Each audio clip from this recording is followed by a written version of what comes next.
Salam jemaat Tuhan, salam sejahtera bagi kita semua. Jumpa lagi dalam acara Light of Revival, renungan firman Tuhan yang akan menuntun kita di sepanjang hari ini. Bersama saya, Evangelis Pauline Laamali. Mari kita membuka firman Tuhan yang sudah saya siapkan, terambil dalam kitab Yeremia, pasal 29 ayat yang ke-12. Demikian bunyi firman Tuhan. Dan apabila kamu berseru dan datang untuk berdoa kepadaku, maka aku akan mendengarkan kamu. Tuhan mendengar doamu. Bapak Ibu jemaat Tuhan yang terkasih, firman Tuhan yang baru saja kita baca itu adalah surat kiriman dari Nabi Yeremia kepada bangsa Israel yang ada di pembuangan di tanah Babel. Ada banyak hal yang Yeremia sampaikan yang merupakan firman Tuhan kepada bangsa Israel, dan salah satunya Tuhan bicara tentang hal berdoa. Mengapa Tuhan mengatakan demikian kepada bangsa Israel? Karena pada saat itu banyak nabi-nabi dan juga para peramal yang membawa bangsa Israel kepada mimpi-mimpi yang itu tidak berkenan kepada Tuhan. Dengan demikian Tuhan berkata supaya mereka mau membawa segala pergumulan mereka kepada Tuhan. Firman Tuhan berkata, jika kamu berdoa kepadaku, aku mendengarkan kamu. Terlihat bahwa ada dua pesan penting yang bisa kita lihat dari teks ini. Yang pertama, Tuhan mau supaya bangsa Israel hanya berdoa kepada Allah saja. Dan yang kedua, ketika mereka berdoa kepadanya, Dia mendengarkan mereka.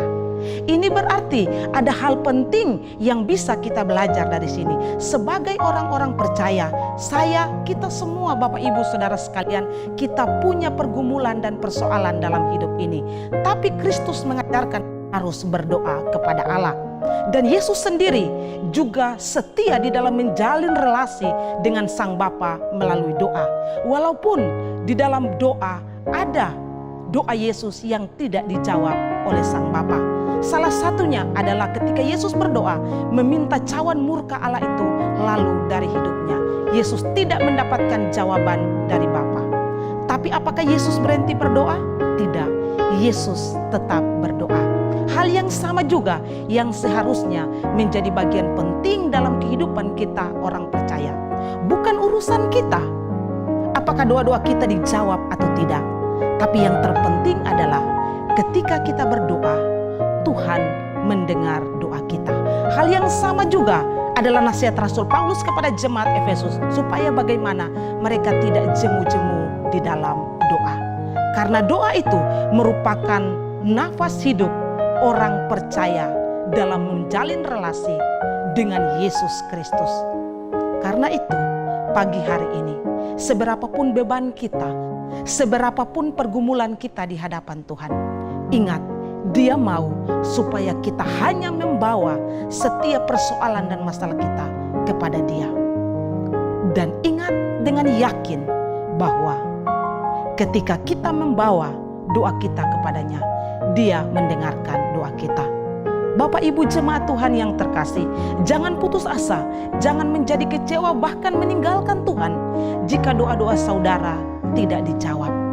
Karena itu, belajarlah dari teladan Tuhan Yesus. Belajarlah dari bangsa Israel ketika Allah menghendaki supaya mereka ketika ada di tanah buangan, mereka tetap berseru hanya kepada Allah saja. Demikian juga orang percaya ketika kita ada dalam persoalan dan masalah, bawalah kepadanya. Ketika kita berdoa kepada Dia, Dia mendengarkan doa kita. Tuhan memberkati. Mari kita berdoa. Tuhan, kami bersyukur untuk firman-Mu. Biarlah kami menjadi pribadi yang setia dan tekun di dalam doa, sebagaimana ajaran Tuhan bagi bangsa Israel. Terima kasih banyak ya Tuhan, dalam nama Yesus. Amin. Bapak Ibu jemaat, mari jadikanlah firman Tuhan sebagai pelita dan terang bagi jalan hidup kita. Tuhan